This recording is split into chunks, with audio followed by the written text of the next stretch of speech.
Coronavirus, la pandemia. ¿Cuáles son los síntomas? ¿Cómo se transmite? ¿Qué puedo hacer para protegerme y prevenir la propagación de la enfermedad? Nuevo padecimiento que ha encendido las alarmas de los sistemas de salud. Coronavirus, la pandemia.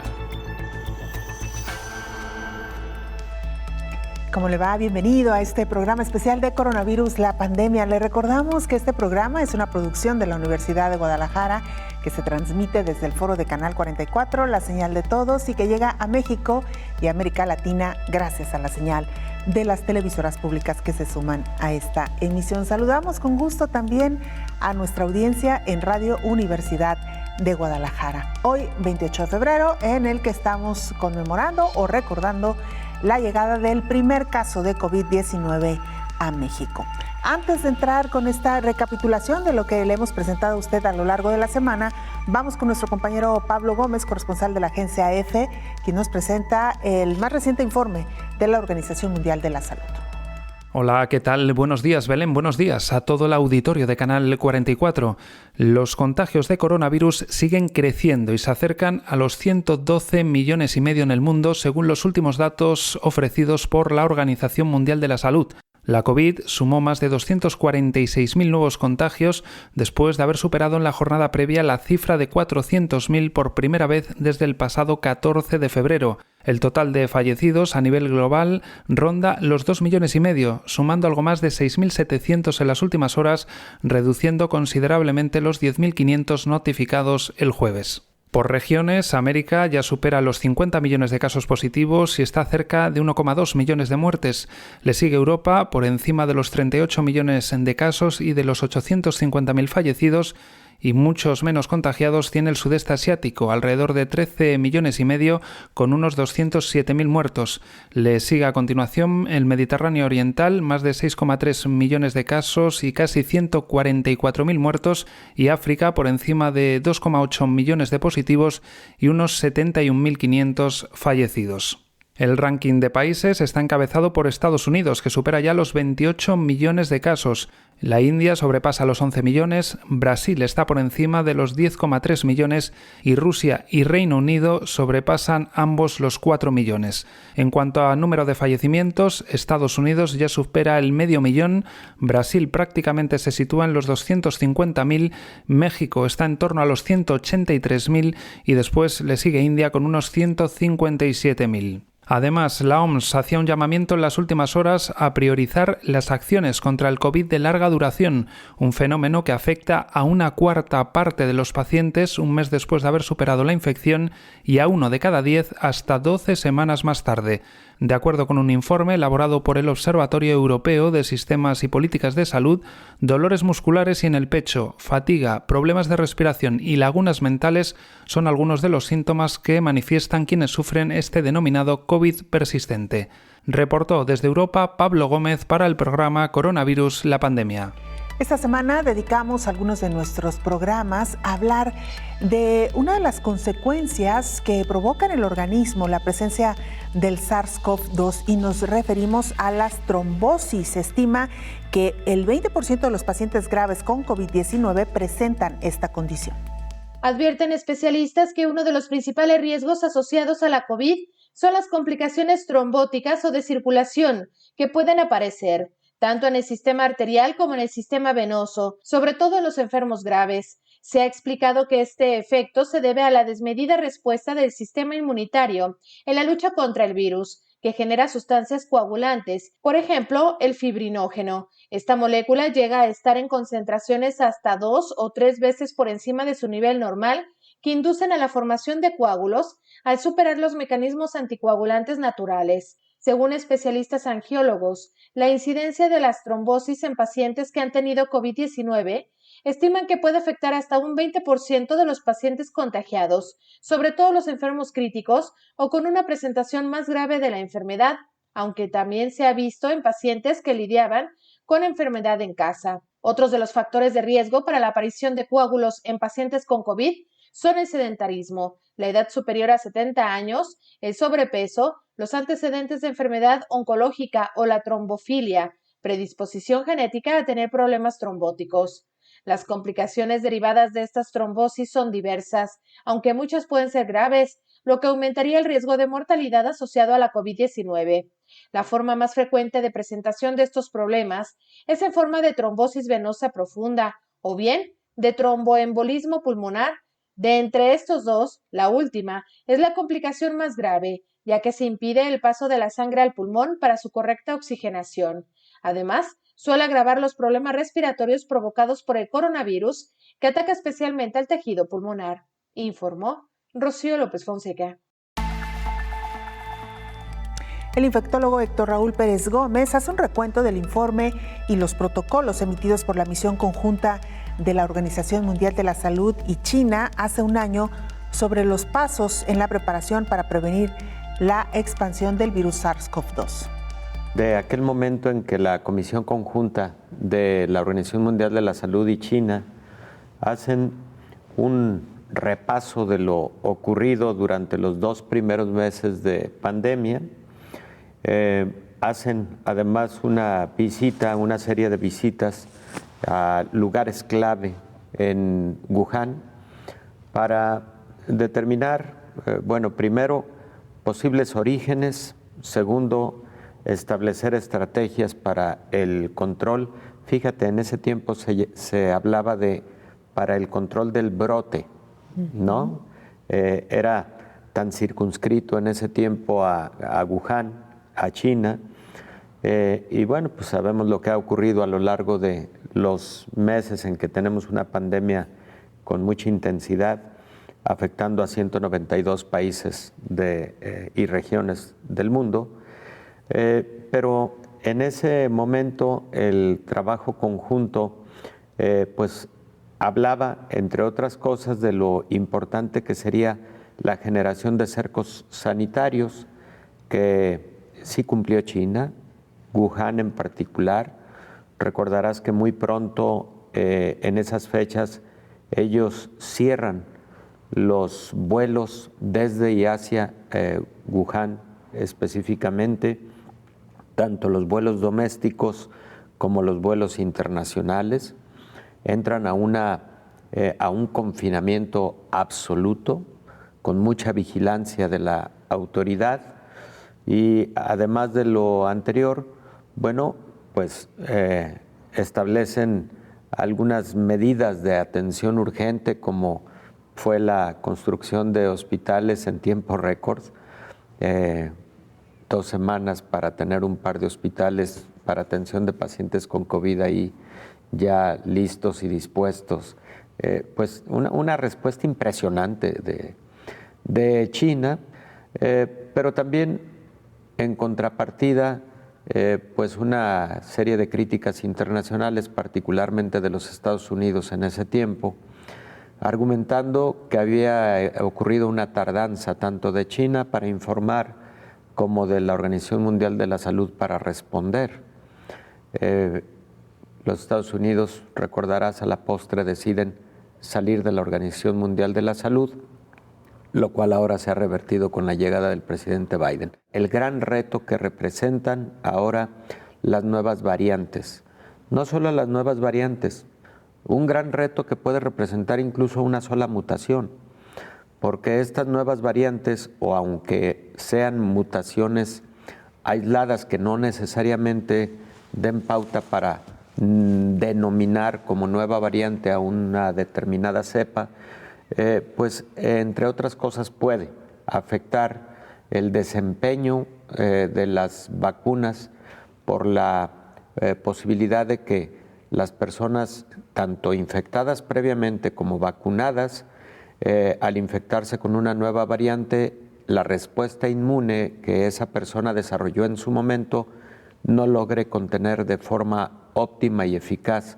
a esa nueva infección, y entonces puedan ocurrir reinfecciones. Acaba de ser publicado en el New England Journal of Medicine, en un artículo, por cierto, muy conciso, de escasas 2 hojas, en donde se hacen ensayos en el laboratorio para determinar virus que tienen la variante E484K, para identificar cómo se comportan frente a anticuerpos obtenidos de pacientes que tuvieron ya infección con el virus nativo, y el hallazgo pues es de que la presencia de esta variante, la presencia de esta mutación sí modifica en definitiva el desempeño de la respuesta inmune.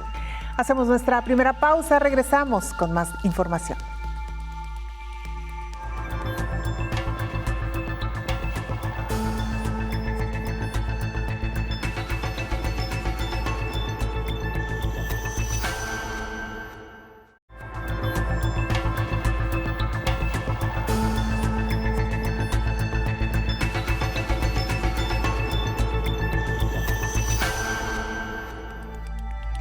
La vida, sin duda alguna, es muy diferente de cómo la conocíamos antes de la presencia del virus SARS-CoV-2. En Reino Unido, por ejemplo, están planteando la posibilidad de crear un certificado de estatus COVID para los siguientes meses.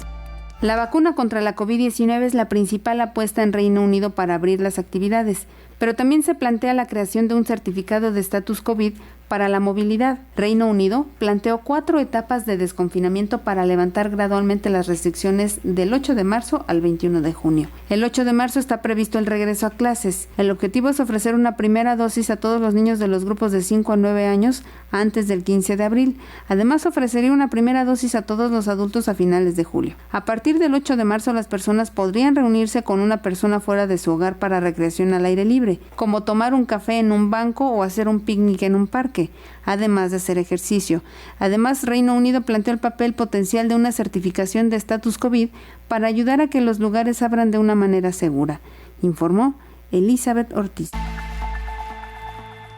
El infectólogo Héctor Raúl Pérez Gómez nos habló esta semana también de la mutación coronaria y el desempeño de la vacuna anti-COVID con las diferentes variantes hasta ahora detectadas, la variante o el linaje del Reino Unido, la sudafricana y la brasileña. Se tomó plasma de pacientes que fueron vacunados o que tuvieron la infección con virus original. Ese plasma, ¿qué contiene? Pues contiene anticuerpos que desarrolló el sistema inmune en su momento contra el virus SARS-CoV-2. En el laboratorio, ese plasma fue puesto en contacto ahora con virus que tenían esta mutación, y lo que se identificó es que aquellos virus que tenían la mutación tuvieron mayor crecimiento en los cultivos. Son asuntos técnicos, pero se conoce como unidades formadoras de placa. Es la manera en la que se mide el crecimiento en cultivo de los virus, y se encontró que cuando existía esta variante o esta mutación, existía mayor crecimiento de este virus, lo cual sugiere de alguna manera un escape a la respuesta inmune generada previamente por una infección por virus nativo. Eso es en un ensayo en laboratorio, insisto, publicado muy recientemente en la revista New England Journal of Medicine, pero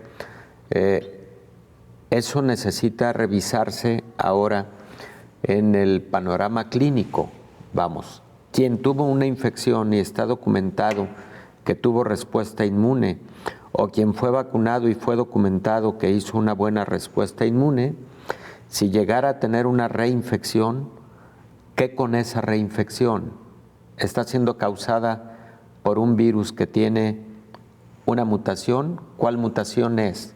¿O cuáles mutaciones son?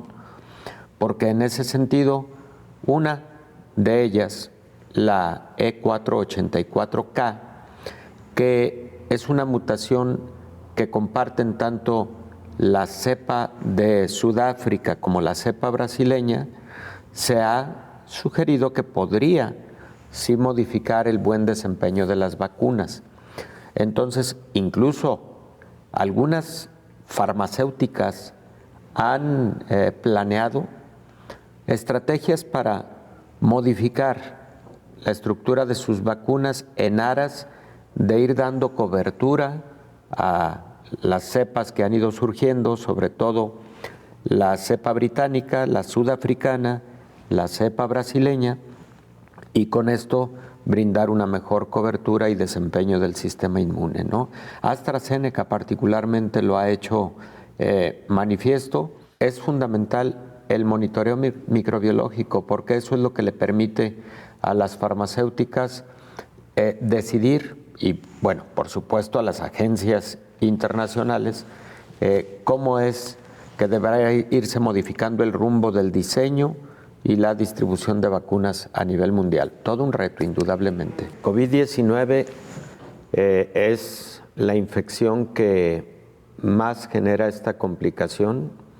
El tromboembolismo pulmonar es una patología en la que existen múltiples factores de riesgo para que ocurra, pero hablando específicamente de infecciones que pueden dar su origen, indudablemente COVID-19 ha sido la más importante a lo largo de la historia. Hay otros factores de riesgo, por ejemplo, el tromboembolismo pulmonar es más frecuente en las mujeres que en los hombres. Número 2, el tromboembolismo pulmonar es más frecuente en las personas con sobrepeso y obesidad que en las personas delgadas. Es más frecuente en las personas que tienen sedentarismo comparativamente con personas que hacen actividad física. Es más frecuente en mujeres, por ejemplo, que toman anticonceptivos orales o que toman esteroides o estrógenos. Es mucho más frecuente en personas que tienen lo que conocemos como enfermedad vascular venosa o insuficiencia venosa, predominantemente en las extremidades inferiores, en las piernas. Es más frecuente en las personas que tienen una enfermedad que los ha confinado a la cama de hospital o a estar en cama durante periodos prolongados de tiempo. También es más frecuente en las personas que son sometidas a ciertos procedimientos quirúrgicos. Todo eso pueden ser factores de riesgo para el desarrollo de tromboembolismo pulmonar. Pero de nueva cuenta, cuando hablamos exclusivamente de una infección que genere tromboembolismo pulmonar, indudablemente el primer lugar lo tiene COVID-19 desde todos los tiempos. Esta es una complicación que deriva de lo siguiente. En COVID-19 ocurre una respuesta inflamatoria de diferente intensidad. Cuando esa respuesta inflamatoria es leve, también la presentación de la enfermedad es leve. Es decir, la respuesta inflamatoria o la gravedad de la enfermedad es directamente proporcional a la respuesta inflamatoria. A mayor respuesta, mayor gravedad de la enfermedad. Esta inflamación, que no es solamente en los pulmones, sino es sistémica, puede llevar a que se genere una molécula conocida como factor activador plaquetario. Esa molécula se genera porque se inflaman los vasos sanguíneos en su capa más interna, conocido como endotelio vascular. Entonces, esa endotelitis vascular genera la activación de este factor activador de las plaquetas, y al generarse esta molécula, las plaquetas de nuestra sangre, que son de alguna manera las células encargadas de generar coágulo, se empiezan a agrupar, se empiezan a aglutinar y se empieza a formar ese coágulo, pero que frecuentemente no es uno solo, sino muchos, y de pequeño tamaño, es decir, microcoágulos que pueden generar entonces ese llamado síndrome inmunotrombótico, que empieza a afectar no solo al pulmón, sino a diferentes órganos y sistemas del paciente que tiene COVID-19. Bueno, cuando uno de estos coágulos es un coágulo grande que obstruye ya sea a una de las ramas más importantes de la arteria pulmonar o a alguna de las ramas no tan grandes, no tan troncales, vamos, de la arteria pulmonar, pero que al obstruir genera sufrimiento por falta de oxígeno en un segmento del pulmón, a eso se le conoce como tromboembolismo pulmonar. Hemos hablado en todo momento de la importancia de monitorear la oximetría del paciente con COVID, de monitorear su función pulmonar. Los pacientes que están ambulatorios, ellos hacen su propio monitoreo y están comunicándolo a su médico o a su equipo médico.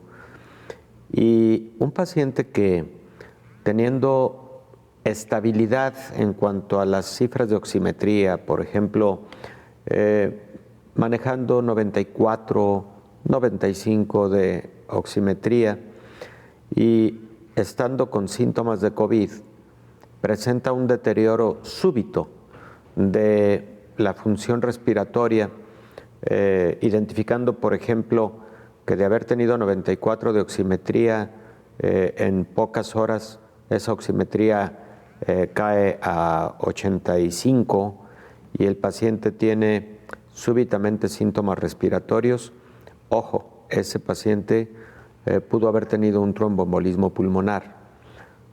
Muchos pacientes presentan ese cuadro clínico, el de deterioro súbito de la función pulmonar, frecuentemente con dolor torácico, frecuentemente con incremento en la frecuencia cardíaca, en la frecuencia del pulso.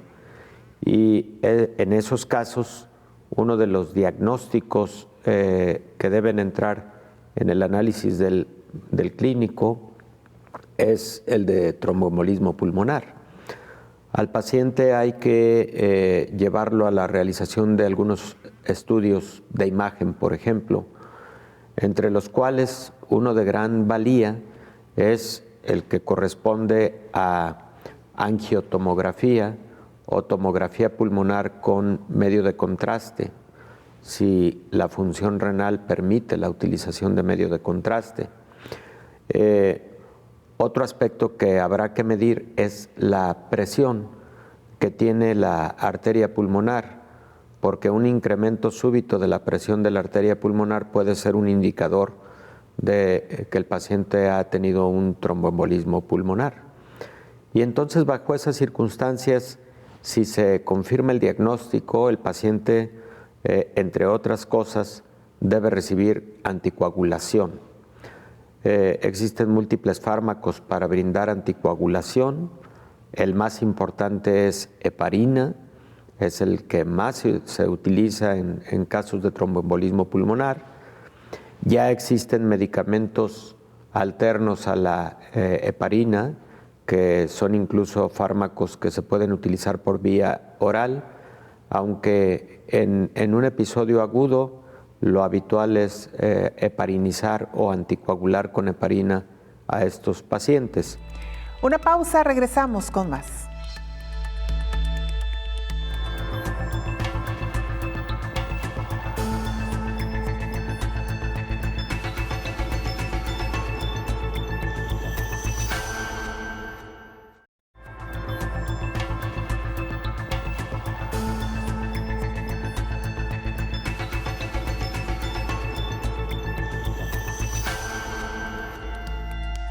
Ha pasado más de un año desde que se conociera el primer caso de COVID-19 en el mundo. La emergencia sanitaria internacional ha generado otra pandemia, la de la fatiga por virus del SARS-CoV-2.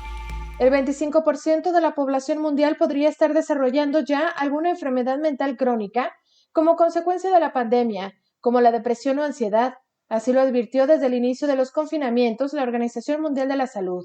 Recuerda la responsable de la Unidad de Apoyo Psicosocial ante la contingencia por COVID-19, del Hospital Civil de Guadalajara.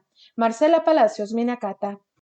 La Organización Mundial de la Salud nos advirtió, basándose en la experiencia de otros eventos similares recientes, como fue la crisis por ébola en África, que entre el 50 y el 80% de la población que se ve expuesta a un estresor de la magnitud de un evento epidemiológico de este tipo, podría ver afectada su salud mental de alguna manera, y que por ello había que implementar acciones desde un enfoque de apoyo psicosocial y comunitario.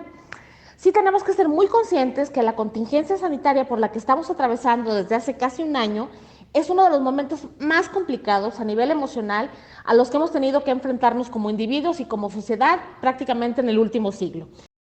Hasta este momento, los organismos internacionales han descrito que en la actualidad, luego de más de un año de la presencia de la COVID, lo que está experimentando el mundo es una fatiga pandémica, explica la psicóloga Palacios Minacata. Hasta este momento, lo que los organismos internacionales de la salud nos han encontrado es algo que han denominado fatiga pandémica. La fatiga pandémica no es otra cosa más que la serie de reacciones que las personas estamos manifestando y que están asociadas con tensión física y emocional que nos está generando este nuevo coronavirus, independientemente de si ya lo hayamos padecido o no. Es muy importante reconocer que cuanto más fatiga hay, es porque hay más emociones negativas y desagradables, como el hartazgo, la apatía, la frustración, sentirnos estresados, desmotivados o físicamente agotados.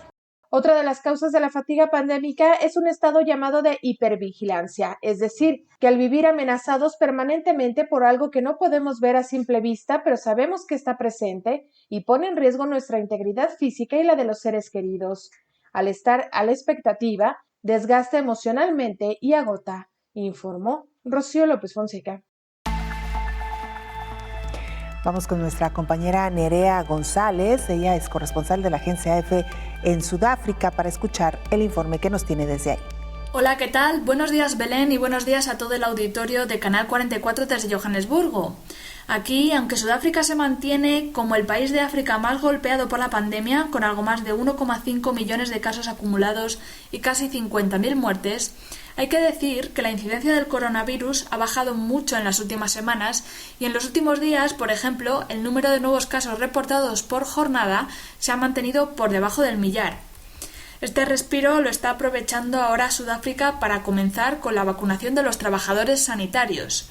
En concreto, las primeras dosis se pusieron el pasado día 17 gracias a un cargamento de Johnson & Johnson que había llegado de urgencia con 80.000 dosis. Ha sido de urgencia porque el gobierno sudafricano ha tenido que remodelar casi por completo sus planes de vacunación tras publicarse estudios que apuntan a que no todas las vacunas que existen hasta ahora y que habían sido diseñadas para el coronavirus original son efectivas contra la variante descubierta aquí por científicos locales en diciembre pasado. Esta nueva variante sudafricana, aunque no es más grave, ha resultado ser más contagiosa y, lo que es más preocupante, más resistente a las vacunas. Por este motivo, las autoridades sudafricanas han descartado por el momento aplicar, por ejemplo, la vacuna diseñada por la Universidad de Oxford y AstraZeneca, por su potencial baja eficacia aquí, y trabajan a contrarreloj para asegurarse dosis de Johnson & Johnson, Pfizer y Moderna, que parecen ser las soluciones más efectivas contra la variante local. Pero en este contexto, por supuesto, hasta que los científicos diseñen vacunas específicas para las nuevas variantes que vayan surgiendo, va a ser clave que la variante sudafricana no se extienda no solo a otras partes de África, sino del mundo, porque si no, otros países van a encontrarse con el mismo problema respecto a sus vacunas. Reportó desde Sudáfrica Nerea González para el programa Coronavirus, la pandemia. Además de la fatiga crónica en medio de esta pandemia, otra de las grandes consecuencias que han afectado a la comunidad mundial, sin duda alguna, son la parte emocional y mental de quienes han tenido que vivir estas prolongadas encierros derivado precisamente de COVID-19. Sobre esto nos habla el infectólogo Héctor Raúl Pérez Gómez. La salud mental se ha visto impactada a lo largo de esta pandemia por diversos motivos. Uno de ellos, la preocupación por verse en riesgo para infección por COVID-19. Segundo, en ocasiones esa preocupación convertida en trastornos de ansiedad y depresión en personas que incluso previamente tenían trastornos de esta naturaleza, pero que se pueden ver agudizados ante un panorama incierto, pero en particular ante esa preocupación del riesgo. Segundo, la salud mental se está y se verá afectada porque muchas personas que han padecido COVID-19 en su momento se vieron en riesgo de gravedad, se identificaron con esa evolución a un estado crítico y evidentemente en un buen número de personas, estimado en el 30% por lo menos, esa preocupación y en momentos pánico ha prevalecido durante varios meses incluso, aún cuando ha sido superado el episodio agudo y aún cuando pudieron no haber ocurrido secuelas de la enfermedad. Otra situación que ha impactado a la salud mental, y esta la identifico como un impacto de mayor escala, es el confinamiento que ha sufrido la sociedad, no continuo, pero sí intermitente. Los confinamientos y la reducción en nuestra habitual forma de relacionarnos, de socializar, ha traído como consecuencia también estados de ansiedad, de depresión, que ha afectado particularmente a pequeños, a jóvenes, no se diga a adultos mayores, y que también se estima está generando impacto entre el 10 y el 20% de la población global, según diversos estudios publicados, en donde se acepta este porcentaje de alteración psicológica. Y la otra ruta por la que se ha afectado la salud mental es como secuela de COVID-19. Belén, de los más de 120 millones de personas afectadas en el mundo, la estimación es que hasta un 12% están teniendo alguna secuela de carácter psicológico o mental. Y esto puede tener diversos orígenes. Uno, el puramente psicológico, pero también hay algunos estudios que demuestran que el proceso inflamatorio vascular que causa SARS-CoV-2, el virus de COVID-19, en vasos sanguíneos en el sistema nervioso central puede dejar algunos trastornos psicológicos de mediano y largo plazo. De hecho, lo vemos en el día a día, pacientes que atendimos en su momento con diferentes niveles de gravedad por COVID-19, incluso casos leves que con el tiempo te siguen manifestando esos trastornos del sueño, por ejemplo, muy común, y esos trastornos de ansiedad de igual forma muy comunes.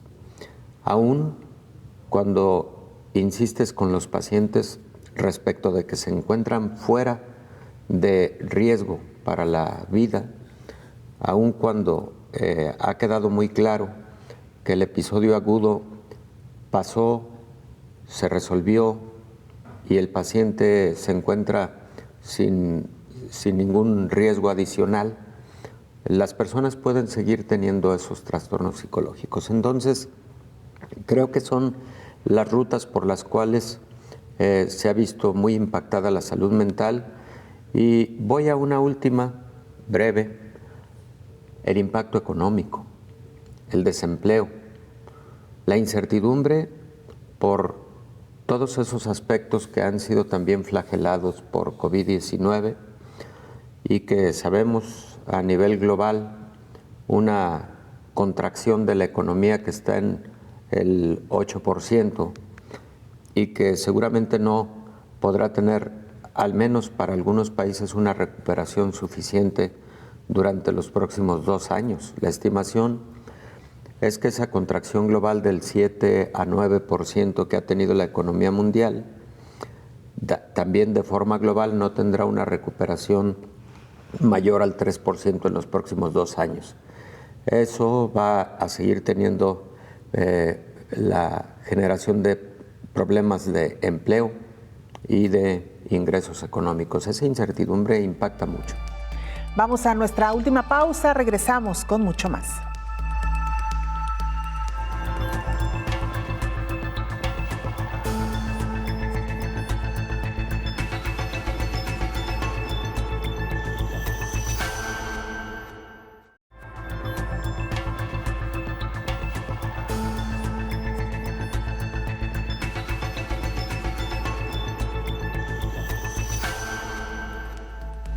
Vamos a Colombia para escuchar el informe que nos ha preparado nuestro compañero Alfredo Durán, periodista del Sistema Informático Oriente Noticias.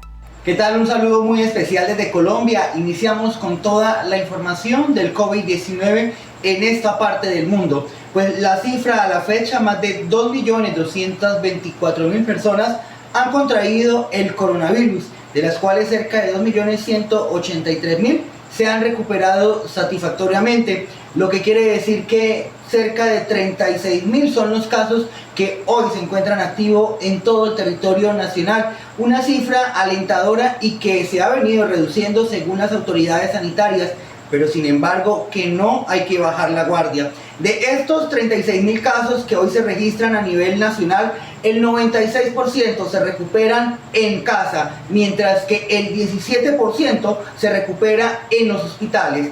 A la fecha, en los 300 días que lleva la pandemia en todo el territorio colombiano, cerca de 60.000 personas han fallecido de COVID-19. En temas de vacunación, Colombia lleva ya una semana de iniciar ese proceso en todo el territorio nacional en su primera fase. ¿Y qué quiere decir esa primera fase? Que se va a ser vacunado todo el personal de salud y el personal que ha estado asistiendo en la pandemia en cada centro asistencial en las diferentes regiones, en los departamentos que tiene pues toda Colombia. Ya también han llegado diferentes cargamentos de vacunas de Pfizer y otros lotes también al territorio colombiano, los cuales señalan que ya en estos días se inicia la vacunación con los adultos mayores, proceso que sería la segunda fase y que iría entrelazado con el personal de la salud y las personas mayores de 80 años. Pues así es como los temas más relevantes, y también cabe recordar que pues las autoridades sanitarias en las últimas horas señalaron que al país la primera semana de marzo, el día 7 de marzo, llegará un lote de 2 millones de vacunas para seguir con este proceso de vacunación. Por ahora esa es la información que nosotros tenemos desde Colombia. Sigan ustedes con más información en estudio. Se lo decíamos ya al inicio de este programa, 28 de febrero, el primer año de que llegara el primer caso de COVID-19 a nuestro país. El infectólogo Héctor Raúl Pérez Gómez recapituló e hizo un recuento de lo que ha ocurrido desde entonces. Si mal no recuerdo, un 10 o 12 de enero del 2020, habían ocurrido 57 casos en todo el mundo de COVID-19. Y los 57 estaban circunscritos a Wuhan, en China. Cuando se daba cuenta de estos 57 casos, la Organización Mundial de la Salud estaba enterada de este brote de una nueva enfermedad. Ya ahí sabíamos que era una nueva enfermedad provocada por un coronavirus.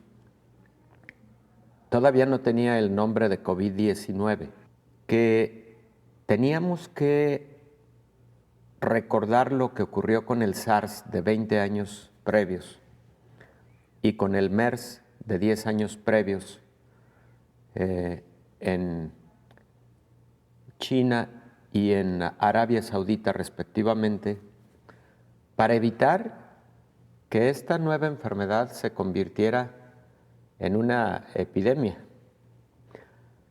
Porque lo que ocurrió con el SARS 20 años atrás fue un brote en una provincia china de Guangdong y que luego aparece en Canadá, en Alemania, en otros países de la región del continente asiático.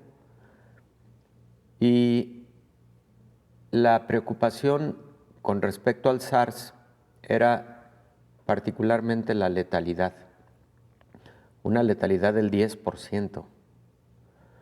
La del MERS fue una letalidad del 35%.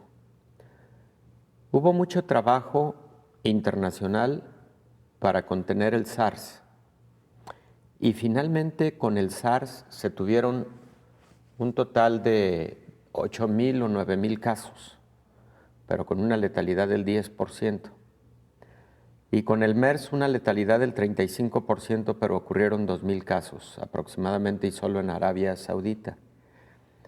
Entonces, ese 10 de enero que le di la entrevista a Rocío, le comentaba pues precisamente que los coronavirus son virus de muy alta transmisión, para los cuales no teníamos ningún fármaco, ni para el SARS ni para el MERS previos, y que por lo tanto debíamos tener mucho cuidado con esta nueva enfermedad que llevaba 57 casos.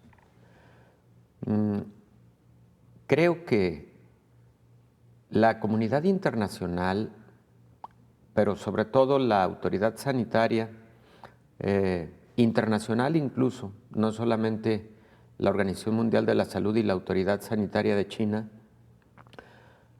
podrían haber generado un cerco rígido para que ese brote no saliera de Wuhan. Sé que es muy fácil decirlo, pero la experiencia del SARS tenía que haberse considerado ante esta nueva patología. Y no teníamos todavía claro qué letalidad iba a tener esta enfermedad. 57 casos y algunos fallecimientos habían ocurrido hasta entonces, pero las letalidades del SARS y el MERS asustaban mucho. Y mira, a la postre, Belén, recordarás que esta enfermedad de COVID-19 llegó a tener una letalidad del 7%. Empezó en 3, subió hasta el 7 global y luego regresó al 3, que es en donde estamos en este momento. Pero en algunos países ha generado una letalidad mayor, como el caso de México, en que llegamos a alcanzar 11% de letalidad. Entonces, sí se tenía esa experiencia. Habían transcurrido 1 mes y medio y todavía eran 57 a 100 casos en China. Y con la disciplina y el tipo de gobierno de la República Popular de China, creo que podría haberse generado un cerco sanitario que no llevara a estos niveles de pandemia que tenemos en este momento. Estábamos viendo ya una enfermedad con una alta tasa de transmisión. Ya se había identificado lo que llamamos el número básico de reproducción, que es el número de personas que se infectan a partir de un caso índice, y había quedado establecido en 2.5. Y 2.5 de número de reproducción básico es alto. Una persona se lo transmite a 2.5 personas, esas 2.5 y así sucesivamente a otras 2.5 cada una, y entonces el crecimiento se vuelve exponencial. Para esa fecha, 28 de febrero, ya la mayor intensidad de la enfermedad estaba en Europa. Segundo epicentro. Primer epicentro, Wuhan, en la provincia de Hubei, en China. Y segundo epicentro, casi específicamente Italia, en Bérgamo, una provincia al norte. Pero muy rápidamente la enfermedad extendida a Francia, a España y a Reino Unido. Y estos 4 países de alguna forma se convierten en el segundo epicentro. Muy rápido, el tercer epicentro es Estados Unidos. Y en América Latina, a partir de mediados de febrero, los primeros casos en Brasil, que de alguna manera también se convierte en epicentro para América Latina, pero en particular para nuestro país, para México, el primer caso fue de una persona proveniente de Italia, precisamente, viajando de Italia a México, pero casi al mismo tiempo, no tengo la menor duda, un número de casos importante que pudieron haber venido de los Estados Unidos en virtud del alto movimiento migratorio que tiene nuestro país con los Estados Unidos. Y bueno, el resto de la historia en cuanto al crecimiento de casos, Belén, lo conocemos, y también las grandes controversias respecto del monitoreo que estaba haciendo México de la enfermedad. Ya hoy, con más de 2 millones de casos en nuestro país y más de 180,000 fallecimientos, que triplica las predicciones que se hicieron en su momento de forma oficial, cuando se hablaba de que posiblemente habrían de ocurrir alrededor de 60,000 casos como máximo para el mes de abril o mayo del 2021, 60,000 fallecimientos. Bueno, pues estamos en febrero y han ocurrido 180,000 fallecimientos. Era nuestro peor escenario y hemos rebasado en 3 veces ese peor escenario. De igual manera, la curva en ascenso que estuvimos viendo desde mediados del 2020 hasta prácticamente finales de enero del 2021, ahora ya con una curva aplanada, en momentos tendiendo a la reducción, que ojalá y esta ya sea una tendencia epidemiológica, Belén, para que México empiece a ver un poco mayor claridad en cuanto al control de la pandemia. El inicio de la vacunación todavía lento, pero que esperemos tome un mejor ritmo en la medida en que México vaya recibiendo más vacunas de parte de las farmacéuticas con quienes ha firmado convenios, y que la distribución sea también ágil, que exista mucha organización en dicha distribución. A mí me parece que ha sido una muy buena idea que el Ejército Mexicano, la Guardia Nacional, vigile esta distribución, porque creo que ante todavía un escenario de pocas vacunas y por lo tanto todavía lentitud en la aplicación de las vacunas, es fundamental cuidarlas, evitar que existan delitos relacionados con la distribución y aplicación de las vacunas, etcétera, o que existan el surgimiento por ahí de vacunas apócrifas, que llega a ocurrir. Ante crisis ocurren muchas cosas. De esta manera nos despedimos. Gracias por habernos acompañado. Le invitamos para que nos sintonice en la siguiente emisión de Coronavirus, la pandemia. Hasta entonces. Coronavirus, la pandemia.